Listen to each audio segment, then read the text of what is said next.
আচ্ছা, আসসালামু আলাইকুম।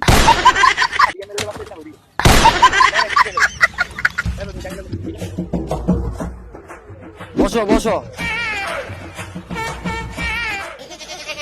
রাইতে কালকে আমি খবর পাইছি আজকে আমাদের স্কুলে বড় স্যারে আইব তদন্ত করতে লেগে যে তুমি করে আমি ঠিক মতো পড়ালেখা করাই কিনা। স্যার আমি কামিং। তুই আবার কোন জাতের প্রাণী রে? সবাই স্কুলে আসে দল বাইন্দা, তুই আসিস একলা। স্যার দল বাইন্দা এক কুত্তারা, আর আমি তো সিংহ। এমনিতে এসেছিস দেরি করে আবার পারো ডায়লগ। যাবো যা হয়েছে বাদ দাও, সবাই সুন্দর করে বসো। যে কোনো সময় তদন্ত অফিসার আসতে পারে এবং তদন্ত অফিসার কিন্তু তোমার প্রশ্ন জিজ্ঞাসা পারে যে তোদের স্কুলের নাম কি। ছি ছি ছি ছি ছি, এতদিন যাবত স্কুলে পড়োস এখন এই স্কুলের নামও জানোস না?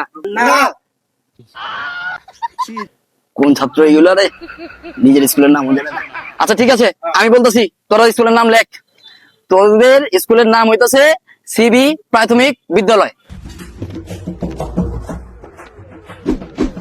আবার তারা এরকম প্রশ্ন করতে পারে যে বাংলাদেশের রাজধানীর নাম কি? তোরা বলবি ঢাকা। তারপরে প্রশ্ন এরকম হইতে পারে যে তুমগো দেশের নাম কি? তোমরা কইবা বাংলাদেশ। বড় স্যারে যদি জিজ্ঞেস করে যে তোমরা এগুলা কে শিখাইছে, তখন বলবা আমার কথা যে শাহিন স্যার। ঠিক আছে স্যার। বড় স্যার যেটা যেটা জিজ্ঞেস করবো সুন্দর করে উত্তর দিস, নাইলে কিন্তু আমার চাকরি থাকবে না।